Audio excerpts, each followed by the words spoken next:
చూడండి వీడియో కరెక్ట్గా ఉందా? ప్రభు పేరిట మీ అందరికీ వందనాలండి.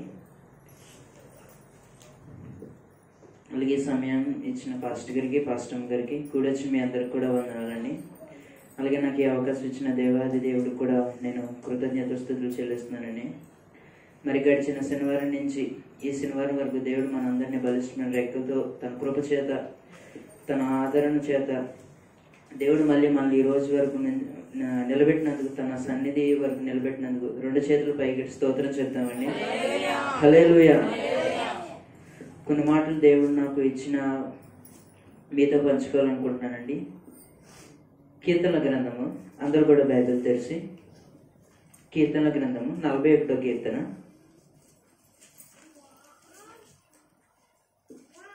కీర్తనల గ్రంథము 41వ కీర్తన మొదటి వచనం. బీదలను కటాక్షించువాడు ధన్యుడు. ఆపత్కాలమందు యెహోవా వానిని తప్పించును. చాలండి.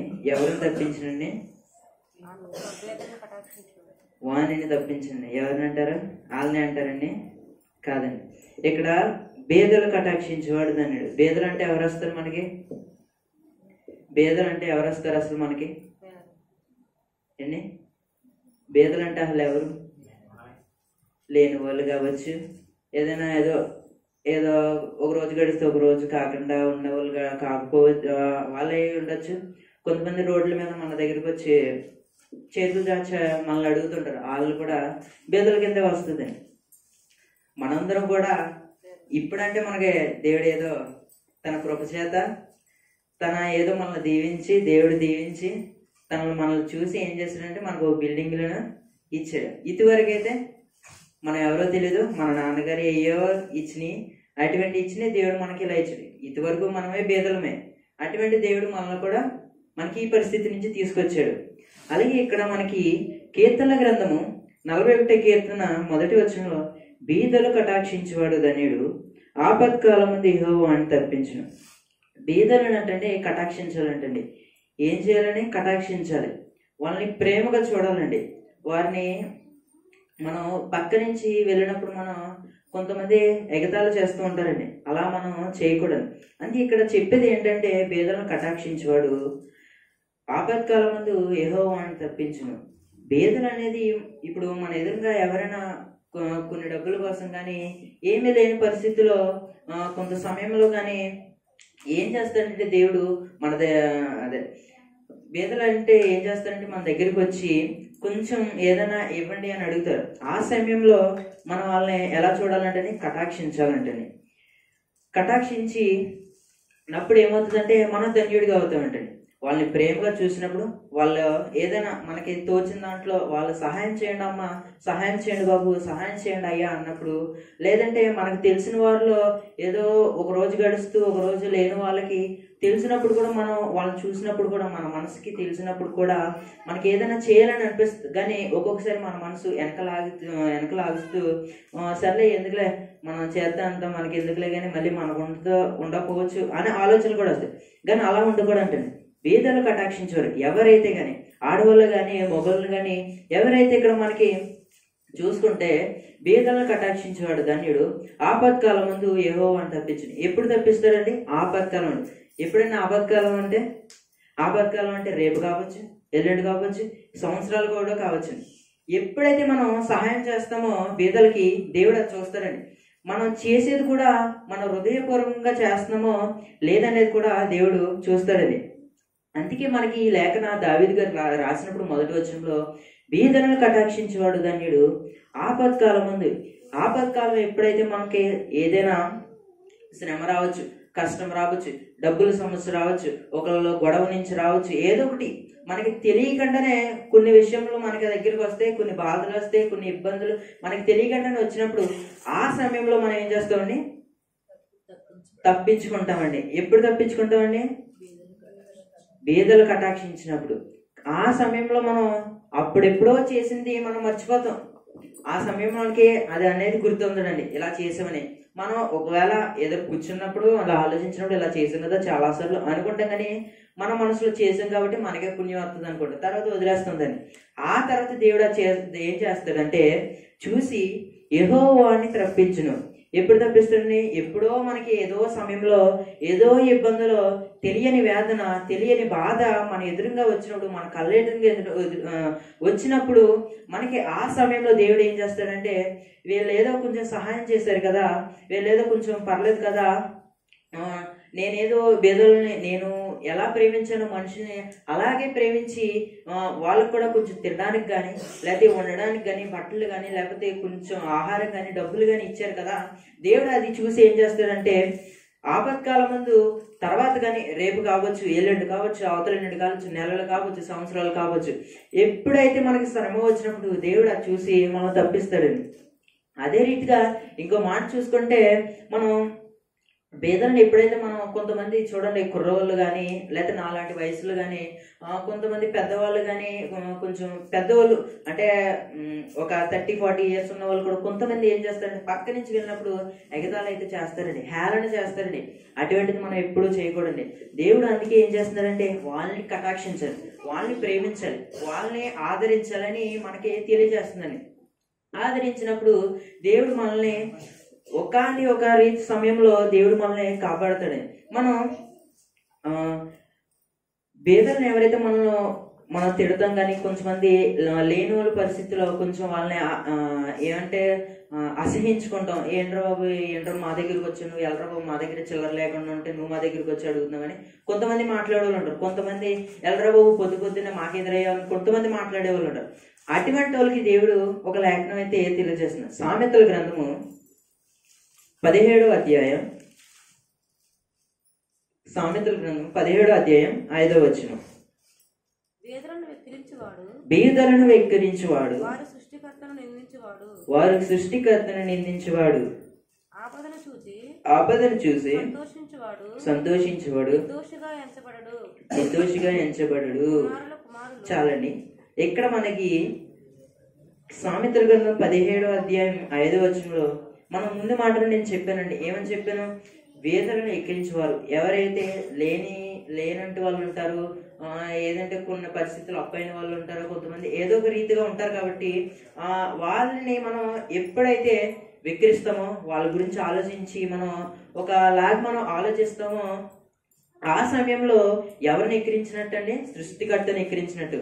సృష్టికర్త ఎవరండి? మనకి యేసుక్రీస్తు అండి. మన దేవుడిని మనమే హ్యాండిల్ చేసిన వాళ్ళ కింద అవుతామండి. అందుకే ఈ సామెత గ్రంథంలో మనకు తెలియజేస్తుంది ఏంటంటే, బీదలను వెక్కిరించేవాడు సృష్టికర్తను ఎక్కిరించేవాడు, నిందించేవాడు. ఇక్కడ మనకి ఈ లేఖనం ఎందుకు తెలియజేస్తుందంటే, మనం కూడా బయట వాళ్ళలాగా ఏదో లోకంలో కొంతమంది ఏదో మనల్ని మనకంటూ సమయంలో, మనకి లేనంటే సమయంలో కొంతమంది హేళన చేసినా సరే మనం అలా ఓర్పుగా ఉండి దేని పట్ల భారం వేసినప్పుడు కూడా దేవుడు అది చూస్తాడని. అప్పుడు ఆ సమయంలో కూడా దేవుడు ఏం చేస్తాడంటే, అప్పుడు చూసి ఏం చేస్తాడంటే వెంటనే వీళ్ళు నా బిడ్డలను ఎక్కిరించేవాడు, నా మీద విశ్వాసం ఉంచారు కాబట్టి వీళ్ళు నన్ను కూడా ఎక్కిరించేవాడినట్లే ఎవరో వీళ్ళని ఎక్కిరిస్తే ఇంకా దేవుడు అది చూసి సహించలేక వాళ్ళని ఎక్కిరించారంటే నన్ను కూడా ఎక్కిరించినట్టే, వాళ్ళని దూషించారు కాబట్టి నన్ను కూడా దూషించారని దేవుడు గమనిస్తాడని. అలాగే ఇక్కడ బీదలు ఎవరైతే ఉన్నారో వాళ్ళకి లేనోట్లు కావచ్చు, కానీ ఎవరైతే ఉన్నారో వారిని సృష్టికర్తను నిందించేవారంటనే. సృష్టికర్తను యేసు ప్రభుని నిందించడానికి మనం ఎవరమండి? అసలు ఎవరు సరిపోదు. అటువంటిది ఏం చేస్తున్నారంటే, ఎవరైతే లేనట్టు వాళ్ళు ఉన్నారో, ఎవరైతే అసలు ఏడిపించే వాళ్ళు ఉంటారు, కొంతమంది బెట్టలు వేసే వాళ్ళు ఉంటారు, కొంతమంది మీద నీళ్లు జిమ్మే వాళ్ళు ఉంటారు. అటువంటిది మనం చేయకూడదు. అటువంటి చేసినప్పుడు మన యేసు ప్రభువునే మనం నిందించేవారు అంటున్నాం, ఆయననే మనం అవమానపరిచినట్లు ఇక్కడ మనకు లేఖనం తెలియజేస్తుందండి. ఆపదను చూసి సంతోషించేవాడు నిర్దోషిగా ఎంచబడడు. ఇక్కడ మనకి అదే సమయంలో వాళ్ళకి ఏమైతే ఆపద వస్తుందో, వాళ్ళకి ఏమైతే సమస్య వస్తుందో, కొంత సమయంలో వాళ్ళకి తినడానికి లేకున్నా సరే మనకి ఆ సమయంలో చూసినా సరే మనం సంతోషించుకోవడంటండి, వాళ్ళని చూసి జాలి పడాలండి. అందుకే ముందు మాటల్లో కటాక్షించాలంటండి. ఎవరిని కటాక్షించాలి? బీదలను కటాక్షించాలి. బీదలను కటాక్షించినప్పుడు మనకి దేవుడు కొన్ని సమయంలో దేవుడు మనల్ని తప్పిస్తాడండి. అందుకే ఈ లేఖనంలో చూసుకుంటే మనం ఏమైతే ఆపద ఉందో, ఏమైతే విషయం ఉందో దాన్ని మనం చూసి అసలు సంతోషించుకోడండి. కొంతమందికి తినడానికి కూడా లేనుంటే వాళ్ళు చాలా మంది ఉన్నారండి. చాలా మంది అసలు బోల్డ్ మంది ఉన్నారండి. మనం చూసుకుంటే చాలా మంది ఉన్నారు. మనకి బైబిల్లోనే కాదు కానీ మన చుట్టుపక్కల కానీ మనకి రోడ్ల మీద కనబడతారు. వాళ్ళు అలా పడుకుంటారండి, రోడ్డు మీద, ఫుట్పాత్ల మీద అలా పడుకుంటారు. అటువంటి వాళ్ళని చూసి మనం ఎప్పుడు సంతోషించుకోడండి. వాళ్ళని చూసి మనం జాలి పడాలని తెలియజేస్తుంది. అదే లేఖనం సామెతల గ్రంథము 19వ అధ్యాయం 17వ వచనం.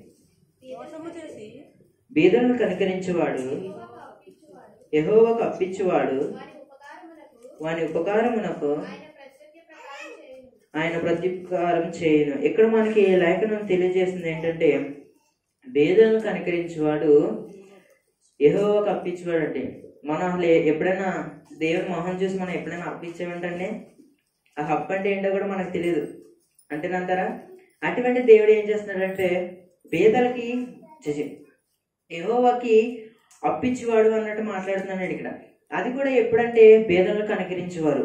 ఎవరైతే లేనంటే వాళ్ళు ఉంటారో, ఎవరైతే సమస్యల్లో ఉంటారో వాళ్ళకి మనం సహాయం చేసినప్పుడు, వాళ్ళ ఎదురుగా మనం ఉన్నప్పుడు, వాళ్ళని కటాక్షించి వాళ్ళని జాలిగా ఉన్నప్పుడు, ఎవరైతే మనం ఆ సమయంలో ఉన్నప్పుడు దేవుడు చూసి అబ్బో వీళ్ళు కూడా చాలా జాలి పడుతున్నారు, ఆ సమయంలో వీళ్ళు సహాయం చేస్తున్నారు అని దేవుడు చూసి ఏం చేస్తారంటే వాళ్ళకు కూడా వెంటనే దేవుడు సహాయం చేస్తాడండి.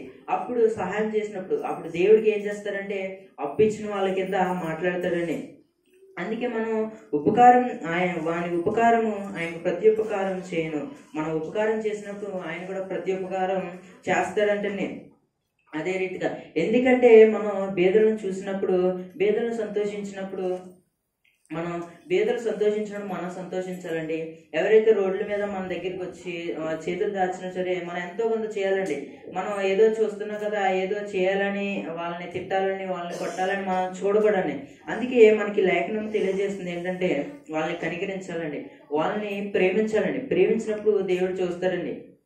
వాళ్ళని ప్రేమించాం కదా, దేవుడు ఏం చేస్తాడంటే దేవుడు చాలా చాలా ఆయన శక్తిగలుడండి. ఎందుకంటే మనం ఒక లేఖనం చూసుకుంటే యేసు ప్రభు వారి దగ్గరికి ఒక చిన్న పిల్లోడు ఎన్ని రొట్టెలు ఇస్తాడని 5 రొట్టెలు 2 చేపలు ఇచ్చినప్పుడు ఏం చేస్తాడంటే దేవుడు తన విశ్వాసాన్ని చూసి అక్కడ ఎంతమంది అయితే ఉన్నారో పురుషులు కానీ స్త్రీలు కానీ వాళ్ళందరికీ దేవుడు ప్రార్థన చేసి ఆ తొట్టులో ఏమైతే ఉన్నా అవన్నీ ప్రార్థన చేసినప్పుడు ఒకటి ఇవ్వడం, ఆ తట్లో ఇంకోటి వచ్చాడు, ఒకటి ఇవ్వడం, ఆ తట్లో ఒకటి ఇచ్చాడు, ఒకటి ఇవ్వడం, ఆ తట్లోకి వచ్చాడు. ఇలా జరుగుతూనే ఉంది. అక్కడ ఎంతమంది అయితే ఉన్నారో అంతమందికి దేవుడు సమకూరుస్తూనే ఉన్నాడండి. వాళ్ళందరికీ ఎవరైతే చిన్న పిల్లలతో వరకు ఎవరైతే ఒకరు ఇద్దరు కూడా కాదండి, దగ్గర వేల మంది ఉన్నారంటండి. దగ్గర అంతమందికి దేవుడు వాళ్ళందరికీ ఓన్లీ 5 రొట్టెలు 2 చేపలు అక్కడ ఆ చిన్న పిల్లోడిని తన విశ్వాసం చూసి ఇచ్చినప్పుడు తనకి ఏం చేశాడంటే దేవుడు 12 గంపలు ఇచ్చాడండి. ఆ చిన్న పిల్లోడికి దేవుడు అంతలాగా తనకి అంతలా దీవించి తనను అంతలాగా ఆదరించి తనకు 12 గంపలు ఇచ్చినప్పుడు మనం కూడా బీదలను మనం చూసినప్పుడు మనం కూడా వాళ్ళకి మనం ఏమైనా సహాయం చేసినప్పుడు మనం కూడా దేవుడు మనకి సహాయం చేస్తాడండి. దేవుడు మనల్ని ప్రేమిస్తాడండి. అదే లేఖనం మత్తయి రాసిన సువార్త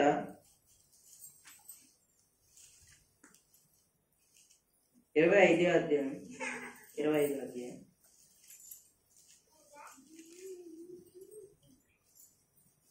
34 వచ్చిన చదువు. అప్పుడు రాజు తన కుడివైపు ఉన్నవారిని చూచి నా తండ్రి చేత ఆశీర్వదింపబడిన వారులారా రండి, లోకము పుట్టిన మొదలుకొని మీ కొరకు సిద్ధపరచబడిన రాజ్యం స్వతంత్రించుకున్నది. ఇక్కడ మనకి ఇక్కడ లేఖనం తెలియజేస్తుంది ఏంటంటే అప్పుడు రాజు ఏం చేస్తున్నాడంటే, రాజు అంటే ఇక్కడ మనకి దేవుడు అండి. దేవుడు అప్పుడు మనకి యేసుప్రభు వారు ఏమంటున్నారంటే నా కుడివైపు ఉన్నవారిని చూచి నా తండ్రి చేత ఆశీర్వదింపబడినలారా లోకము పుట్టినది మొదలుకొని మీ కొరకు సిద్ధపడిన రాజ్యము స్వతంత్రించుకోండి. ఏ రాజ్యము చూద్దామండి. 35 వచనం కూడా చదవండి. నేను ఆకలి గుంటిని, మీరు నాకు భోజనం పెట్టిదిరి, దప్పుకొంటిని, నాకు దాహం ఇచ్చిరి, పరదేశినై ఉంటిని, నన్ను చేర్చుకుంటిరి, దిగంబరినై ఉంటిని, నాకు బట్టలు ఇచ్చితిరి, రోగినై ఉంటిని, నన్ను చూడవచ్చితిరి, చెరసాలలో ఉంటిని, నా ఎద్దకు వచ్చిద్దరని చెప్పాను. ఇక్కడ మనకి లేఖనం తెలియజేస్తుందంటే, మీకు ఇందాక లేఖనం చెప్పాను, మనకి ఎవరైతే మనకు బేదలకు సహాయం చేసినప్పుడు దేవుడు మనకి మళ్ళీ తిరిగి చెప్తున్నాడని. ఏమని చెప్తున్నాడంటే, నేను ఆకలి గుంటిని, మీరు నాకు భోజనం పెట్టిద్రి. ఎప్పుడు పెట్టామండి మనం భోజనంకి? మనకి ఇక్కడ తెలియజేస్తుంది ఏంటంటే, మనం దేవునికి భోజనం పెట్టామంటండి. ఎందుకు పెట్టామని చూసుకుందాం ఇంకా కింద లేఖనంలో అండి. ఎందుకంటే దప్పుకొంటిని, నాకు దాహం ఇచ్చితిరి, పరదేశినై ఉంటిని, నన్ను చేర్చుకుంటుని, దిగంబరినై ఉంటిని, నాకు బట్టలు ఇచ్చితిరి, రోగినై ఉంటిని, నన్ను చూడవచ్చితిరి, చెరసాలలో ఉంటిని, నా యొద్దకు వచ్చితిరి అని చెప్పాను. అలాగే కింద లేఖనం కూడా చూడాలి. అందుకు నీతిమంతులు, ప్రభువా, ఎప్పుడు నీవు ఆకలి ఉంటుట చూచి నీకు ఆహారం ఇచ్చితిమి, నీవు దప్పుకొని ఉండుట చూచి ఎప్పుడు దాహం ఇచ్చితిమి, ఎప్పుడు పరదేశమై ఉండుట చూచి నన్ను చేర్చుకుంటిమి, దిగంబరివై ఉండుట చూచి బట్టలు ఇచ్చితిమి, ఎప్పుడు రోగివై ఉండుటైనను, చెరసాలలో ఉండుటైనను చూచి మీ ఎద్దకు వచ్చితమని మేము అడిగెత్తున్నాం. అందుకు రాజు మిక్కిలి అల్పులైన నా సహోదరులలో ఒకనికి మీరు చేసితిరి గనుక నాకు చేసితిరని నిశ్చయముగా మీతో చెప్పుచున్నానని వారితో అనని. ఇక్కడ మనకి లేఖనం ఏంటంటే, మనం ఇక్కడ చూసుకుంటే ఇక్కడ మనకి యేసు ప్రభువు వారు చెప్తుంది ఏంటంటే, మనకి ఇక్కడ పై లేఖలను చూసుకుంటే మనం ఆకలి దేవుడి కంటే మనం భోజనం పెట్టామంటండి. ఇక్కడ మనం చూసుకుంటే ఏముందంటే, ఆకలి గుంటిని మీరు నాకు భోజనం పెట్టిదిరి, దాహంతో ఉంటేనే మీరు మాకు దాహం తీర్చితిరి, పరదేశినై ఇంటిని నన్ను చేర్చుకుంటారు, దిగంబరినై ఇంటిని నాకు బట్టలు ఇచ్చితిరి అని మనకి ఈ లేఖనం తెలియజేస్తుందండి. అని ఫ్యాన్ మనకి ఈ లేఖనంలో తెలియజేస్తుంది ఏంటంటే, మనకి ఇక్కడ అప్పుడు ప్రభు ఏం చేస్తున్నాడంటే, ఇక్కడ పరలోకంలో ఉన్నప్పుడు మనకి ఈ లేఖనం యేసు ప్రభు వారు ఇక్కడ ప్రజలు అడుగుతున్నారండి, ప్రభువా నువ్వు ఎప్పుడు మా దగ్గరకు వచ్చి భోజనం చేసు, ఎప్పుడు మా దగ్గరికి మంచినీళ్ళు తాగడానికి వచ్చావు, ఎప్పుడు నీకు బట్టలు ఇచ్చాను, మా బట్టలు ఎప్పుడు వేసుకున్నావు, నువ్వు ఎప్పుడు తీసుకెళ్ళావు మా బట్టలు, ఎప్పుడు నువ్వు ఆరోగ్యం బాగోకపోతే నిన్ను ఎప్పుడు మేము చూసి బాగు చేసాం అని ఇక్కడ లేఖనం తెలియజేస్తుందండి. అప్పుడు ప్రభు అంటున్నారు, మీరు ఒకరికి సహాయం చేసినప్పుడు అది నాకు చేసినట్టే అని ఇక్కడ లేఖనం తెలియజేస్తుంది. ఎందుకంటే మనం ముందు లేఖనం చూసుకున్నప్పుడు బీదలైతే ఎవరైతే ఉన్నారో వాళ్ళకి సహాయం చేసినప్పుడు, వాళ్ళకి ఏమైతే అవసరతలు ఉన్నాయో మనం అవి చేసినప్పుడు, మనకు చుట్టాల్లో కానీ మన మిత్రులు కానీ ఏదో కొంతమంది బాగా లేని స్థితిలో ఉన్నప్పుడు వాళ్ళు మనం ఎంతో కొంత సహాయం చేసినప్పుడు దేవుడు అది చూసి మన మనసుని చూసి ఏం చేస్తాడంటే, మీరు వాళ్ళకి బట్టలు ఇచ్చినప్పుడు అది కూడా నాకు ఇచ్చినట్లే అని ఇక్కడ మనకి లేఖనం తెలియజేస్తుందండి. ఇక్కడ దేవుడు డైరెక్ట్ గా ఈ మాట చెప్తున్నారు. ఎందుకని చెప్తున్నారు? అసలు దేవుడు ఈ మాటలో చెప్పాల్సిన విషయం ఏముంటుంది? అసలు మనం ఎప్పుడైనా ప్రభువుకు బట్టలు ఇచ్చామంటే, ఎప్పుడైతే మనిషిని ఇచ్చామో అటువంటి దేవుడు ఎంత తగ్గించుకొని ఇక్కడ మాట్లాడుతున్నాడంటే దేవుడు ఎంత గొప్పవాడని. ఎందుకంటే మనుషులకి చేసినది ఆయనకి చేసినది అదే అని ఆయన అనుకుంటున్నాడండి. మనుషులకి ఏమైతే చేశారో, మనుషులకి ఏమైతే ఉపకారం చేశారో, ఆయనకి మనుషులకి ఏమైతే మంచినీళ్ళు పట్టించారో, దాహంతో ఉన్న వాళ్ళందరికీ ఇచ్చారో, అది చేసినప్పుడు నాకు చేసినట్లే అని ఇక్కడ దేవుడు ప్రజలతో చెప్తున్నాడండి. ఎందుకంటే అలాగే మనం కింద లేఖనంలో చూసుకుంటే 41 వచ్చినండి.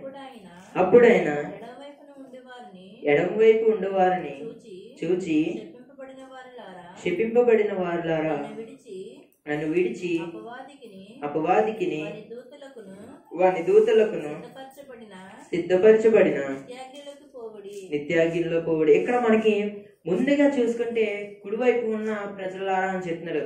ఇక్కడ కుడివైపున ఉన్న వాళ్ళని ఏం చేశారంటే, మీరు నాకు భోజనం పెట్టారు, మీరు నన్ను మంచిగా చూసుకున్నారు, మీరు నన్ను ప్రేమించారు, మీరు నన్ను ఆదరించారు, నేను కష్టంలో ఉన్నప్పుడు మీరు నన్ను కరుణించారని మనకి ఈ లేఖనంలో కుడివైపు ఉన్నప్పుడు ఈ లేఖనం తెలుసు. ఎడమ వైపులో ఉన్నప్పుడు ఏమని అంటుందంటే, మనకి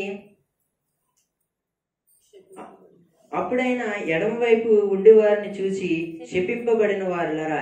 ఇక్కడ డైరెక్ట్ గా చెప్పేసి మీరు అలా ఎందుకు పనికిరారు, ఎందుకంటే మిమ్మల్ని నేను శపించేస్తున్నాను, మీరు నిత్యాగ్ని గుండంలోకి వెళ్ళకండి అని చెప్పేస్తున్నారు. ఎందుకంటే మనం చూసుకుంటే 42 నుంచి, నేను ఆకలిగా ఉంటేనే మీరు నాకు భోజనం పెట్టలేదు, దప్పుకుంటేనే మీరు మీరు ఒక్క నిమిషం ఉండండి.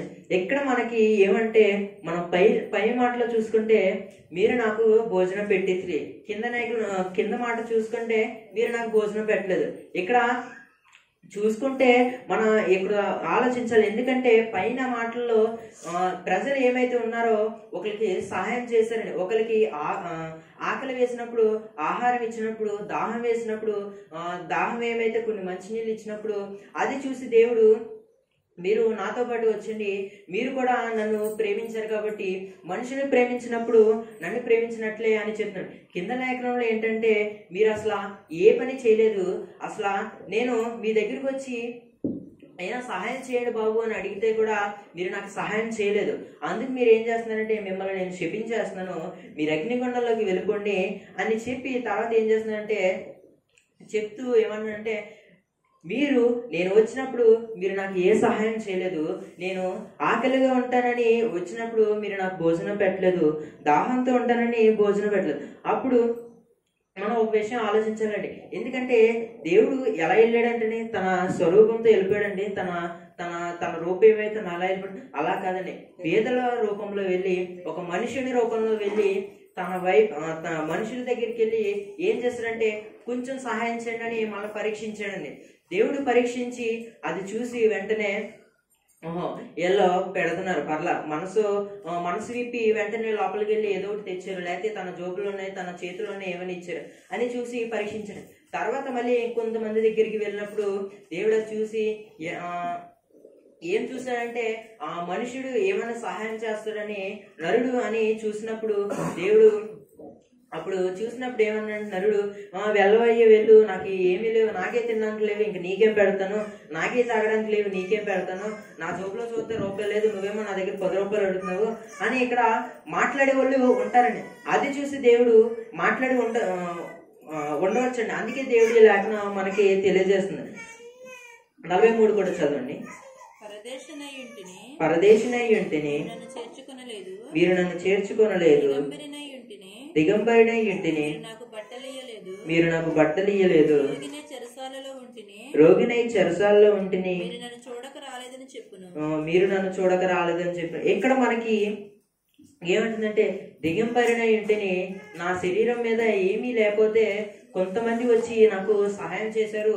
ఆ కుడివైపు ఉన్న వాళ్ళని చూడండి ఒకసారి, ఆ కుడివైపు ఉన్న వాళ్ళు ఎంత సంతోషంగా ఉన్నారో, మీ ఎడమ వైపు వాళ్ళు ఏంటో మరి నాకు ఏ సహాయం చేయలేదు అని ఇక్కడ ఆ దేవుడి లేఖనం తెలియజేస్తుందండి. కుడివైపు ఉన్న వాళ్ళు నాకు బట్టలు లేవయ్యా కట్టుకోవడానికి, బట్టలు అన్నప్పుడు వెంటనే కొన్ని బట్టలు తీసి వెంటనే ఇచ్చేసారండి. కానీ మీరేం చేశారు, నాకు దిగంబరిన వెంటనే నా శరీరం మీద ఏ బట్టలు లేవు, కొన్ని బట్టలు ఇవ్వండి, నా బట్టలు చిరిగిపోయినాయి అని అడిగినప్పుడు వెంటనే మీరు ఏం చేశారంటే, మరి మొహం మీద చెప్పేశారు, నేను ఇవ్వను అని చెప్పేశారంటండి. అందుకే చెప్పేశారు అని అంటున్నానండి. నేను రోగినయ్యంటేనే నేను ఎంతో ఇబ్బంది పడుతున్నాను, ఏదో కొంచెం సహాయం చేయండి, నేను కొంచెం ఏదైనా బాగు చేసుకుంటాను, నాకు కొంచెం బాగాలేదు, ఒంట్లో బాగాలేదు, కొంచెం ఏమైనా నాకు చెయ్యండి అని అన్నప్పుడు కూడా మీరు నాకు ముందుకు వచ్చి ఏమీ చేయలేదు అని మనం ఈ లేఖనం చూసుకుంటున్నామండి. 44 కూడా చదవండి. అందుకు వారును ప్రభువా ఎప్పుడు నీవు ఆకలి గుండుట అయినను దప్పుకొని ఉండుట అయినను పరదేశివై ఉండుటైనను దిగంబరివై ఉండుటైనను దిగంబరివై ఉండుటైనను రోగువై ఉండుటైనను రోగివై ఉండుటైనను చెరసాలలో ఉండుటైనను చెరసాలలో ఉండుటైనను చూచి చూచి మీకు ఉపచారము చేయకపోతేమని మీకు ఉపచారము చేయకపోతామని ఆయన ఆయన అడిగేది. ఇక్కడ మనకి ఎడమ వైపు ఉన్న వాళ్ళు సమాధానం దేవుడికి ఏం చేస్తున్నారంటే, ప్రభువా నువ్వు మా దగ్గరికి ఆహారం కోసం ఎప్పుడు వచ్చావో, మంచినీళ్ళ కోసం ఎప్పుడు వచ్చావో, నేను దిగంబరిని ఉన్నప్పుడు ఎప్పుడు వచ్చో, నేను శరసాల్లో ఉన్నప్పుడు ఎప్పుడు వచ్చో అని ఇక్కడ వీళ్ళందరూ అడుగుతున్నారు. ఏంటంటే ప్రజలను దేవుడు అడిగినప్పుడు అప్పుడు ప్రజలు సమాధానం అడుగుతున్నారు, ఎప్పుడు వచ్చా ప్రభువా మాకైతే తెలీదు అని అంటున్నాడు.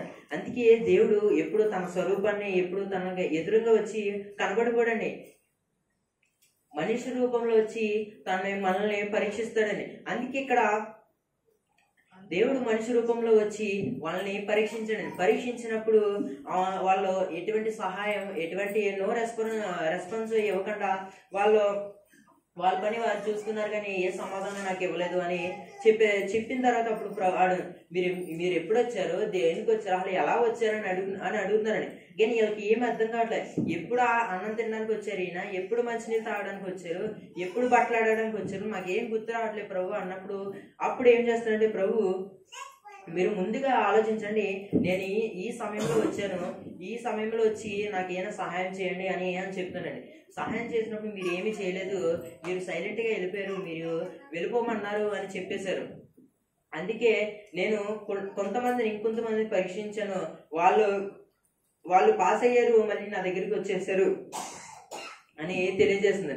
అందుకే మనం ఈ లేఖనంలో చూసుకుంటే దేవుడు తన పరీక్ష ద్వారా మనల్ని చూసి మనల్ని పరిశీలిస్తాడని, అప్పుడు పరిశీలించి మన పక్షాన ఆయన ఉంటాడండి. అందుకే 45 వచనం కూడా చదవండి. అందుకైన మిక్కిలి అల్పులైన వీరిలో ఒకనికైనను మీరు ఇలాగ చేయలేదు కనుక నాకు చేయలేదని నిశ్చయంగా చెప్పుచున్నాను వారితో. ఇక్కడ మనకి లేఖనం తెలియజేస్తుందంటే, ఓరి మూర్ఖులారా వినండి ఈ మాట, నేను మళ్ళీ మళ్ళీ చెప్తున్నాను. నేను ఈ సమయంలో వచ్చాను, ఈ సమయంలో వచ్చి నేను అడిగాను, మీరు నాకు ఎటువంటిది ఏమీ చేయలేదు అని ఇక్కడ చెప్తున్నాడండి. అప్పుడు వాళ్ళందరికీ షాక్ అయిపోయి ఇలా వచ్చావా అప్పుడు అనుకుని ఉంటారండి వాళ్ళ మనసులో. ఇలా వచ్చిందంటే మేము కూడా మార్పులు కొట్టేద్దామని అనుకుని ఉండొచ్చండి వాళ్ళ మనసులో. కానీ అటువంటి సమయంలో మనం ఉన్నా సరే కూడా అలాగే ఆలోచిస్తామండి. అందుకనే ముందుగా మనకి లేఖనంలో తెలియజేస్తున్నారండి. తెలియజేసి బేదలైతే ఎవరైతే ఉన్నారో, లేనట్టు వాళ్ళు ఎవరైతే ఉన్నారో వాళ్ళని వెక్కిరించుకోడు, వాళ్ళని కనికరించాలి అని తెలియజేస్తున్నారు. అప్పుడు కనికరించినప్పుడు దేవుడు మన పక్షాన ఉంటాడండి. మన పక్షాన చూసి మనం ఏమైతే చేస్తున్నామో అది కూడా చూసి వెంటనే మనకి కార్యములు అయితే చేస్తాడు. ఎందుకంటే బేదలను కటాక్షించేవాడు ఎప్పుడో ఒక టైంలో ఏం చేస్తాడంటే మనల్ని తప్పిస్తాడండి. ఎప్పుడో ఒక సమయంలో మన ఆపద నుంచి మనం బయటికి తప్పిస్తాడండి. ఆ సమయం మనం గ్రహించలేమండి. ఎందుకంటే ఆ సమయంలో ఏదో లక్ ఉంది కదా, ఏదో కొంచెం అదృష్టం ఉందని కదా మనం బయటకు వచ్చేది. కానీ ఆ సమయంలో మనం ఆలోచించినప్పుడు దేవుడే మనకి ఇది చేశాడని ఆలోచించలే. ఎందుకంటే మనం ఆలోచించినప్పుడు వెంటనే దేవుడు మన హృదయాన్ని మనం ఆలోచించగలడు, మన హృదయాన్ని ఇంకా మనకి ఆలోచన పెట్టిస్తానంటాడు. ఎలా జరిగిందని ఆలోచించినప్పుడు దేవుడు మనకి ప్రతిదీ జ్ఞాపకం చేస్తూ ఉంటాడు. ఓహో, ఈ సమయంలో నేను ఎలా చేశాను కదా, ఈ సమయంలో నేను ఎలా ఉన్నాను కదా, ఈ సమయంలో నేను ఎలా నడుచుకున్నాను కదా, ఈ సమయంలో నేను ఒకరితో ఇలా ఉన్నాను కదా, ఈ సమయంలో ఒకరితో నేను ఎలా మాట్లాడాను కదా, అందుకని దేవుడు నన్ను ఇలా తప్పించాడు, అందుకని దేవుడు నన్ను తప్పించలేదు అని కూడా మనం ఆలోచించాలండి. ఆలోచించినప్పుడు దేవుడు మనకి మాటలు మనం జ్ఞాపకం చేసుకోవాలండి. కొన్ని విషయాలు మనం జ్ఞాపకం చేసుకోకపోయినా కొంతమందికి మనం చెప్పేవాళ్ళు ఉండొచ్చు. ఇప్పుడు బీదల గురించి ఎవరైతే ఉన్నారో బయటికి విషయాలు కొంతమందికి తెలియదు. ఎందుకంటే బైబిల్ గ్రంథంలో ఏముంటాయో కొంతమంది తెలియదండి. అన్యులకు కానీ ఎవరైతే లోకంలో ఉన్నవాళ్ళు వాళ్ళకి మనం ఈ మాటలు చెప్పాలండి. మనం ఎప్పుడైతే పక్క నుంచి వాళ్ళు వెళ్ళినప్పుడు కూడా మనం వెక్కిరించకూడదండి. వెక్కిరించినప్పుడు ఎవరిని వెక్కిరించినట్టండి? సృష్టికర్తని వెక్కిరించినట్టు ఇక్కడ చెప్పేస్తానండి డైరెక్ట్గా. మీరు నన్నే ఎక్కిరించేశారు, మీరు నన్నే క్షిపించేశారు, నన్నే తిట్టారు అని ఇక్కడ మనకి దేవుడు లేఖనం తెలియజేస్తుందండి. అట్టి వల్లే మనం ఉండకూడని. దేవుడిని ప్రేమించే వల్లే మనం ఉండాలి. మనం ప్రేమించినప్పుడు దేవుడు మనల్ని కూడా ప్రేమిస్తాడండి. మనం ప్రేమించినప్పుడు ఆయన కృప చేత మనల్ని ఆశీర్వదించి మనల్ని కూడా ఒక రోజు తప్పిస్తాడండి. అలాగే ఈ చిన్న మాటలు దేవుడు దీవించిన కాక. అందరూ కూడా స్తోత్రం చెప్పండి. రెండు చేతులు పైకెట్టి స్తోత్రిద్దాం. హల్లెలూయా. చక్కటి మాటలను దేవుడు చిన్న వయసు అయినప్పటికీ కూడా దేవుడు ఇచ్చిన మాటలను చెప్పడానికి దేవుడు కోరుచున్నాడు. నేను మధ్యాహ్నం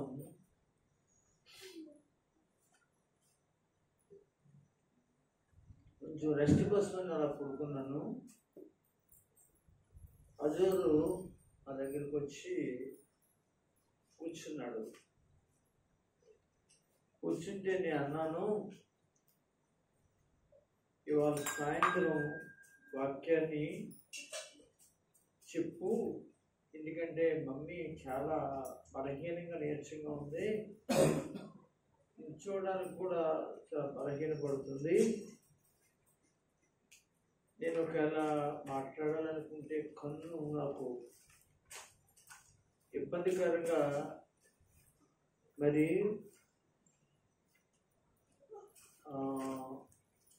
ఉంది కనుక కొంచెం ఈరోజు ఎక్కువగా మాట్లాడలేదు నేను, అందుకే కొంచెం వాళ్ళ కొంచెం కన్ను విషయంలో ఇబ్బంది లేదు, బాగుంది. అలాగని నేను మాట్లాడతాను, దేవుని మీద భావించి మాట్లాడతాను, కానీ అంత ముందుగా కాకుండా ఈరోజు వాటిని చెప్పు అంటే అజోర్ ఇంకేం మాట్లాడలేదు.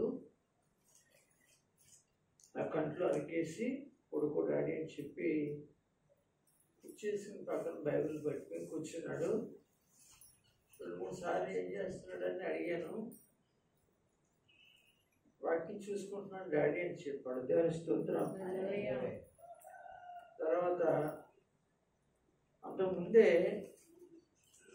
ఇంకొక మాట మాట్లాడాడు.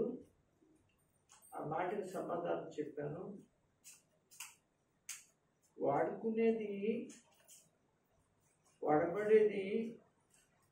నువ్వైతే వాడుకునేది పరిశుద్ధాత్ముడు బాబు, నన్నైనా బలహీనతలు వాడేసుకుంటాడు, నువ్వు ఇబ్బంది పడక్కర్లేదు, వాడుకుంటాడు నిన్ను అంటే ఒక గట్టి విశ్వాసంతో సరే నేను చెప్తాను అన్నాడు. తర్వాత నేను లేచిన తర్వాత అడిగాను, ఏంటి సాయంత్రం నేను మాట్లాడేది ఏముందా అంటే, నేను మాట్లాడతాను చెప్పాను కదా, మాట్లాడతాను అంటారు. దేవునికి స్తోత్రం చెప్పాను. దేవుడే తన యొక్క అభిషేకాన్ని కుమ్మరించి మాట్లాడుకుంటాడు తన యొక్క బిడ్డను. బలహీనతలో ఉన్నావా, లేకపోతే చిన్నవాడిగా ఉన్నావా, లేక వేరే వేరే పరిస్థితుల్లో ఉన్నావా అనేది కాదు, కానీ దేవునికి కావాల్సింది ఆయన మాట్లాడుకోవటమే, ఆయన యొక్క నడిపింపు, పరిశుద్ధాత్మ యొక్క సహాయం. చక్కటి విషయాలు ఆయన మాట్లాడారు. ఎందుకంటే దేవుని యొక్క సన్నిధిలో పేదలను కటాక్షించేవారు. చక్కటి వివరణ. ముగింపు కూడా చక్కటి ముగింపుని పరిశుద్ధాత్మ దేవుడు ఇచ్చాడు, తాను కాదు. ప్రతి లేఖన మాటలు తన నోటి నుంచి వచ్చిన చక్కటి మాటలు ఏమిటంటే, పరిశుద్ధాత్మనికి స్వరం మాత్రమే నేను వినగలిగాను. దేవునికి స్తోత్రం. ఎప్పుడు దేవుని సేవకుడు మాట్లాడుతున్నప్పుడు తన నోటి నుంచి వస్తున్న మాట దేవుని యొక్క నోటి మాట, దేవుని స్వరం అని మాత్రమే నమ్మి ఆ వాక్యానికి విధేయులవి విశ్వసించాలి. నేను యవన కాలంలో ఉన్నప్పుడు ఒక చక్కటి ఆత్మ సంబంధమైన ఒక బుక్ని చదివా, ఆత్మీయత కలిగినటువంటి ఒక బుక్ని చదివాను. ఆ బుక్లో ఆ దైవజనుడు ఇలా రాసుకొచ్చారు. ఆయన పేరేం పేరంటే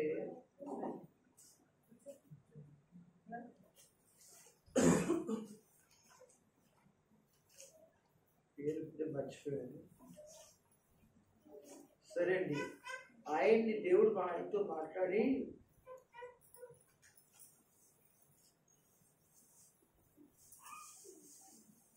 నీవు అనాథ ఆశ్రయము పెట్టి పేదలకు సహాయం చేయమని దేవుడు మాట్లాడాడు. అప్పుడు ఆయన దగ్గర చిన్న గుడిసింది చర్చి. ఆయన పెద్ద ఉన్నతమైన వాడేం కాదు. అప్పుడు ఆయన మాట, దేవుడి మాట ఇచ్చుకుని ఏం చేశాడంటే పేద ప్రజలను, పేద పిల్లలను ఒక చిన్న పాకేసి ఆయనకు వచ్చే దానిలో కానీ ఇలా వాళ్ళకి పిల్లలైన వాళ్ళని, అనాథ పిల్లలను, దిక్కులేని పిల్లలను, పేద పిల్లలను ఏం చేశారంటే ఆయన ఆ పాకలో పెట్టి ఆయన పోషించడం మొదలుపెట్టాడు. ఆయన ఒక చిన్న పరిచర్య అయింది.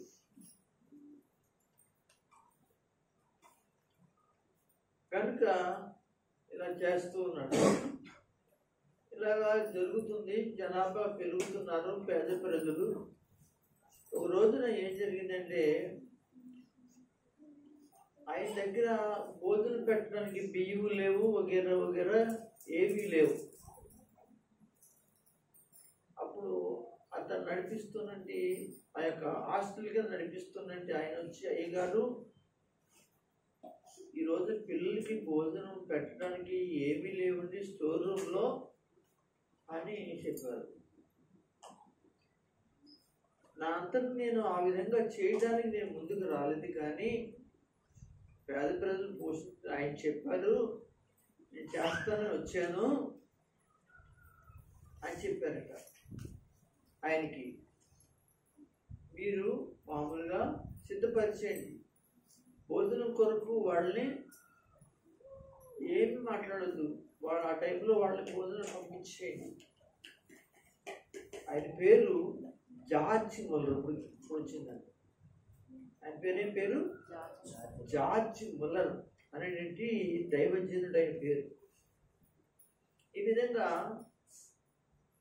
ఆయన వెళ్ళిపోయి మోకరించి ప్రార్థన చేస్తున్నాడు, ప్రభు ఆ బిడ్డల యొక్క కడుపులు, ఆహారం నువ్వు చెప్పావు, నేను చేస్తున్నాను. అయితే ఈరోజు నాకు ఆహారం లేదు, ఏమీ లేదంటే ప్రభు ఏం చేస్తుంది? ఈరోజు పిల్లలు అల్లమల్ని ఆడిపోతారు నాయన, భోజనం ఉందనుకుని వాళ్ళు కాసేపు కొంచెం వెళ్ళిపోతారు ప్రభు అక్కడికి భోజనం సార్లకి అని ప్రార్థన చేయడం ప్రారంభం చేశాడట.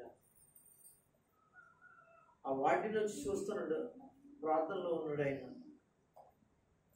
మళ్ళీ వెళ్ళాడు, మళ్ళీ వచ్చి ప్రార్థనలో ఉన్నాడు, లేకొట్టాడు. దేవుడు ఇస్తాడు, పిల్లలకి భోజనం సమృద్ధిగా ఇస్తాడని చెప్పాడు. దేవుని స్తోత్రం చెప్పండి. ఎలా కొట్టాలి? ఇప్పుడు వాటిని కొట్టే వెళ్ళకొట్టే అన్నాడు. స్తుతించండి అందరూ, సంతోషం స్తుతించండి. నింపిన వారు దేవుడికి ఆమేన్ చెప్పండి. అయితే జార్జ్ ముల్లర్ ప్రార్థన ముగించుకోవడానికి సిద్ధంగా ఉందాడికి ఒక ఆయన వచ్చి, జార్జ్ ముల్లర్ గారి యొక్క మరి ఆశ్రమం ఎక్కడా అనే మాట పడుతుంది. ఇప్పుడు ఎవరు వచ్చి ఇదేనండి అని చెప్తుంటే అక్కడికి వచ్చి ఆయన ఉన్నారా అని కేకలేస్తుంటే ఈయన ప్రార్థనలోంచి లేచి వచ్చి, అయ్యా నేనే ఆయన్ని, ఎవరు మీరు, ఎక్కడి నుంచి వచ్చారు ఏంటంటే, బాబు మేము ఇక్కడ ఈ ఊర్లోనే ఒక మీటింగ్ జరుగుతుంది, పెద్ద మీటింగ్ జరుగుతుంది, ఆ మీటింగ్ రావాల్సినండి పెద్ద పెద్ద వాళ్ళందరూ కూడా రాలేదు, దానికి రాజకీయ సంబంధించినటువంటి నాయకుడు అనేటువంటి వాడు రాలేదు, వాడి కొరకు ఏర్పాటు చేసినట్టు అనగా భోజనాలన్నీ కూడా ఉండిపోయాయి, ఏం చేయాలో అర్థం అవ్వట్లేదు అనుకున్నప్పుడు అందులో ఒక ఆయన ఇవన్నీ ఆ హాస్టల్ పక్కనే హాస్టల్లో ఒక ఆయన దైవజనుడు ఉంటాడు, అక్కడికి అట్టుకెళ్ళి ఆ పేద పెద్దలు భోజనం పంపించమనంటే ఏమండి ఆ చిన్న వ్యాన్లోంచి దించారంటండి. ఆ పిల్లలు ఎప్పుడు తిననేంటి చక్కటి అన్ని రకాల సమృద్ధైన ఆహార పదార్థాలు అన్నీ ఉన్నాయంట. అందుకు దేవుని స్తోత్రం చెప్పండి. ఆ పిల్లలు కేరింతలు పుట్టుకుంటూ దేవుని బిడ్డలారా ఆ రోజున వాళ్ళ చిన్న భోజనము ఎంత సమృద్ధైన భోజనము, స్తోత్రం చెప్పండి. గనుక అవును, పేదలను కటాక్షించేవాడు ధన్యుడు. ఆపత్కాలమందు అవును ఆ రోజున ఆ దైవజనుడు ఆ విధంగా ఆ ఏర్పాటు చేయడం కాకుండా ఎప్పుడు అవిశ్వాసంగా ఉండక విశ్వాసంతో మాత్రమే అతడు ఏం చేశాడు, చక్కటి కార్యక్రమాన్ని చేస్తున్నాడు. చక్కగా ఏమంటే ఈ సాధ్యములు అనేటి వాడు మంచి ప్రార్థన పరుడు. దేవునికి స్తోత్రం. నేను మీకు ఒక మాట చెప్పి నేను ముగించడం కొరకే విషయం చెప్పాను. చక్కటి వాక్య భాగాలు మీరు విన్న వాక్య భాగాలు మీరు మరలా పెట్టుకోండి. అవసరమైతే ఈ వాక్యాన్ని 10 మందికి అప్లోడ్ అయిన తర్వాత 10 మందికి అప్లోడ్ చేసి వాక్యం ఏమని చెప్పండి. బైబిల్లో ఒక మాట ఉంది, చెప్పనా? నువ్వు చేసినా, నేను చేసినా, బయట వారు చేసినా, సంఘము చేసినా, ఎవరు చేసినా, ఆడవాళ్ళు చేసినా, మగవాళ్ళు చేసినా ఒక మాట, చక్కటి మాట చెప్పమంటారా? చెప్పండి అన్నది. ఏంటంటే సార్, నీ ఆహారము నీటి మీద వేయము, అది ఒక రోజున కనబడుతుంది. దేవునికి స్తోత్రం. ఏమండి, మనం చాలాసార్లు మనం వేసింది నీటి పాలు, గంగ పాలు అంటూ ఉంటాం కదా. ఎవరికో చేసింది ఎవరికో పెడుతుంది, ఎవరికో ఇస్తుంది, ఎవరికో సహాయం చేస్తుంది అనేది మనం చాలాసార్లు ఏమనుకుంటాం, అనవసరంగా గంగపాలు నీటి పాలు అంటామా అని అనుకుంటూ ఉంటాం. నీటి పాలు కాదు. కానీ బైబిల్లో ఈ మాట, ఈ ఆహారము ఎక్కడ వేయాలి? దేవుని పిల్లలారా, నీకు తక్కువ అవ్వదు కానీ ఎక్కువే అవుతుంది. ఇలా చెప్పుకుంటూ వెళ్తే నేను పెద్ద ప్రసంగే చెప్పవలసిన. అమ్మా, నాకు మొదట అప్పం తీసుకురాము, తర్వాత నీకును నీ బిడ్డకును అందరూ స్తోత్రం చెప్పండి. అంటే కరువు ఉన్నంతకాలం, కరువు వచ్చి పోయేంతకాలం కూడా ఆ ఇల్లే కాదు కానీ ఆ ఇంటికి వచ్చి వాళ్ళందరూ ఏమయ్యారంట? దేవునికి స్తోత్రం. ఎవరికి పెట్టాడు ఈ భోజనం చెప్పండి. అంటే దైవజనుడు కూడా ఉన్నాడా? పేదోడే. అతనికి ఏమి లేదు. ఎవరన్నా నీలాంటి నాలాంటి పెడితేనే, సహాయం చేస్తేనే తినడానికి అతను పేదవాడు. దేవునికి స్తోత్రం. ఇలాగ చెప్పుకుంటూ వెళితే వాక్యాలు అనేక విషయాలు ఉన్నాయి. బైబిల్లో ఒక మాట ఉంది, ఏంటంటే చెప్పి వెళ్ళిపోతున్నాను, నేనేనండి అనమాట. దేశంలో పేదలు అనేవాళ్ళు ఉండక మానరు అని బైబిల్లో చెప్పింది. దేవుని స్తోత్రం. దేశంలో ధనవంతులే కాదు కానీ పేదవారు కూడా ఉన్నారంట. కనుక ప్రియులరా, ఫోన్తో కాంతో చేయగలిగిన పరిస్థితుల్లో ఉన్నట్టు వారికి మనం చెయ్యాలని దేవుడు ఏం చేశాడంటే, నిన్ను ఒక చెయ్యి కొంచెం పైకి లేపాడు. దేవునికి స్తోత్రం. అందరూ స్తోత్రం చెప్పండి. కొంచెం చెయ్యి పైకి లేపాడంటే ఎందుకు లేపాడు అని చెప్పంటారా పాస్టర్ గారు అంటారంటే, నీవు నీ సహోదరులు ఎవరైతే ఉన్నారో చదివించాడు కదా మత్తయి సహోదరుల్లో, నీ సహోదరులు ఎవరైతే ఉన్నారో వారికి సహాయం చేయడానికి వారిని ముందు పెట్టాడు కనుక, నీ చెయ్యి కొంచెం ఊతం ఇచ్చాడు కనుక నువ్వు చెయ్యాలి. దేవునికి స్తోత్రం చెప్పండి. నీ చెయ్యి ముడుచుకోకు, నీ కళ్ళు మూసుకోకు. అది ఎప్పుడైనా ఎలా సమయంలో అయినా దేవుడు ఏం చేస్తాడంటే నిన్ను కాపాడుతాది. దేవునికి స్తోత్రం. మీరే అంటారు కదా, నిజమాటండి. ఒకప్పుడు నా తల్లిదండ్రులు చేసింది, లేకపోతే నేను చేసింది, ఈరోజు నాకేం కలిగింది? కాపాడగలిగాడు. నా పిల్లలు కాపాడగలుగుతుంది, నేను కాపాడగలుగుతున్న, సహాయం చేస్తున్నాడు దేవుడని మనం అనుకునే మాట అది అబద్ధం కాదు. దేవునికి స్తోత్రం. ఏమండి, నీవు చేసుకున్నదే నీకు ఆశీర్వదకరంగా. నువ్వు కీడెత్తుతావా, కీడి మాత్రమే కోస్తావు. మేలు చేస్తావా, మేలు మాత్రమే నీవు పొందుతావు. దేవునికి స్తోత్రం. మా చిన్నతనంలో మా నాన్నగారు చక్కటి నీతి మాటలు చెప్పేవారు. ఆ నీతి మాటలు ఏంటంటే దేవుడి గురించి విషయమే కూర్చోబెట్టుకుని చెప్తూ ఉండేవాడు. మా నాన్నగారు బాగా చెప్పేవాడు. మా అమ్మగారు అంత తెలియదండి, అంత తెలివితేటలు లేవండి. మా అమ్మగారికి మాత్రం బాగా, మా నాన్నగారికి బాగా తెలివితేటలు ఉండడం వల్ల ఆయన చెప్పేవాడు, మంచి మంచి విషయాలు చెప్పేవాడు.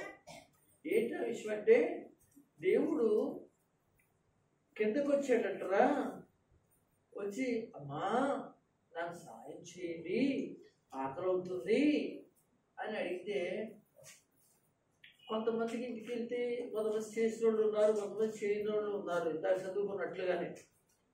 అందులో ఏమిటి నీతి అంటే, ఒక ఇంటికి వెళ్ళి ఏమన్నాడట, అమ్మా భిక్షాందేహి అంటూ అడుగుతూ ఉంటే, ఓ నాయన ఇప్పుడు వచ్చి అడిగితే ఇప్పుడు ఎలా పెట్టను, నేను నా ఇంట్లో ఏమీ లేదు, ఉన్నదేదో నేను పెడతానని చెప్పేసి ఆవిడ ఇల్లు అలుక్కుంటుందంటండి. ఏమడుకుంటుంది, ఏం చేస్తుంది, ఇల్లు. అప్పుడు పూర్వం ఇల్లు పేడతో అలుక్కుంటారు కదా, ఆ పేడలో ఏముంటుంది, ఒడ్లు ఉలవలో పేడలో ఉంటుంది. ఆ యొక్క ఒడ్లు లేక ఆ కప్పుతో ఉన్నది, లేకపోతే ఆ పేడలో ఉన్నది ఆ యొక్క వచ్చిన వాని యొక్క ఏంటి ఎక్కడ వేసిందంటండి, ఆ బొచ్చులో వేసిందట, గిన్నెలో వేసిందట. దేవుని స్తోత్రం. అర్థమైందా? ఈ తర్వాత అది పట్టుకుని ఆయన, అమ్మ మహా తల్లి నాకు సహాయం చేసేవారు పట్టుకుని వెళ్ళిపోయాడు. ఒక ఇంటికి వెళ్ళాడు, మరొక చోటికి వెళ్తే ఆవిడని కూడా అడిగాడు. ఆవిడని అడిగితే ఆవిడ ఉండు బాబు వస్తానని చెప్పి ఇంట్లోకి వెళ్ళింది. ఆ రోజు నా ఇంటికి చుట్టాలు వస్తానని చక్కటి భోజనాలు వండారు. అలాగే పిల్లలకి వండింది, ఒక మంచి పలహారం చేసిందంటే ఆవిడ. ఏంటి ఆ పలహారం అంటే, ఏంటి ఆ పలహారం అంటే పరమన్నం అంటండి. పరమన్నం అంటే అన్నమాట. ఈ పరమన్నంలో చాలా రకరకాలు ఉంటుంది. బియ్యం వేసి, పాలు వేసి, బెల్లం వేసి దాన్ని పరమన్నం అంటారండి పూర్వకాలంలో అన్నమాట. కొంచెం తెచ్చి తన యొక్క ఇల్లు వేసింది. దేవునికి స్తోత్రం చెప్పండి. అయిపోయిందా అని అడిగాను. అవునా, ఇంకా చెప్తున్నాను కదరా, వీళ్ళిద్దరు చచ్చిపోయారంటరా, ఏమైంది తర్వాత అది ఆసక్తిగా ఉంటుంది అన్నమాట. అయితే ఇద్దరు చచ్చిపోయిన తర్వాత, వాళ్ళు చచ్చిపోతున్న తర్వాత ఆకలి ఆకలి ఆకలి అంటూనే వాడు చచ్చిపోయిన తర్వాత వెళ్ళారట్రా. ఆహా, వెళ్తే ఆ దేవుడు అన్నాడు, ఇప్పుడు నేను ఆకలి తీర్చాలి అంటే మీకు చెప్తాను, అక్కడికి వెళ్ళిపో తినని చెప్పేసి వాళ్ళిద్దరిని వెళ్ళమన్నాడటండి. ఆ చోటుకి వెళితే ఈవిడ ఏమేసింది, పేడలో ఉన్నట్టు చేసింది. అది కుట్టుకుట్లుగా కుట్టుకుట్లుగా కుట్టుకుట్లుగా కుట్టుకుట్లుగా ఒక పెద్ద పర్వతంలో పెరిగిపోయిందంటండి. ఇవి చచ్చిపోతే అంత పెరిగిందంటండి. అందులో పురుగులు కంపు భయంకరంగా ఉందంటండి. ఇదేంటారా బాబు, ఇక్కడికి వెళ్ళమన్నాడని చెప్పేసి ఆనందానికి ఆవిడేమో, ఇంకొక ఆవిడేమో అక్కడికి వెళ్ళగానే ఆవిడ వేసిన పర్వతం కొట్టుకొట్లుగా కొట్టుకుంటున్న పర్వతంలో పెరిగిపోయిందంట. అయ్యి బాబోయ్, ఇంత నేను ఎక్కడ తినగలను అని చెప్పేసి ఆవిడ మళ్ళీ దేవుడి దగ్గరికి వచ్చిందంట. అలాగా ఏం జరిగింది, తిన్నారా వీళ్ళు అని అడిగాను. అడిగితే ఆ కంపులో ఉన్నది ఏం తింటుంది దేవుడిని అడిగితే, నువ్వు ఏది చేసావో నీకు అదే ప్రాప్తించింది అని ఈవిని అడిగితే, నువ్వు ఏది చేసావో అదే ప్రాప్తించింది. కనుక వచ్చింది ఎవరంటే, ఆ రోజు నా పేదవాడు కాదు కానీ నేనే ఆ రోజున వచ్చాను. దేవునికి స్తోత్రం. హల్లెలూయా. మనం ప్రాణవంతగానే మనము ఏవైనా చేసే విషయాల్లో చెయ్యి అంకతి కూడా మంచిగా చేసి ఆశీర్వాదాలు ప్రభు దగ్గర కొట్టేయండి. మీరు దేవుని స్తోత్రం చెప్పండి. చక్కటి మాటలు అందించినట్టు బాబుని దేవుడు దీవించి వాడుకును గాక. ఆమేన్. హల్లెలూయా. హల్లెలూయా.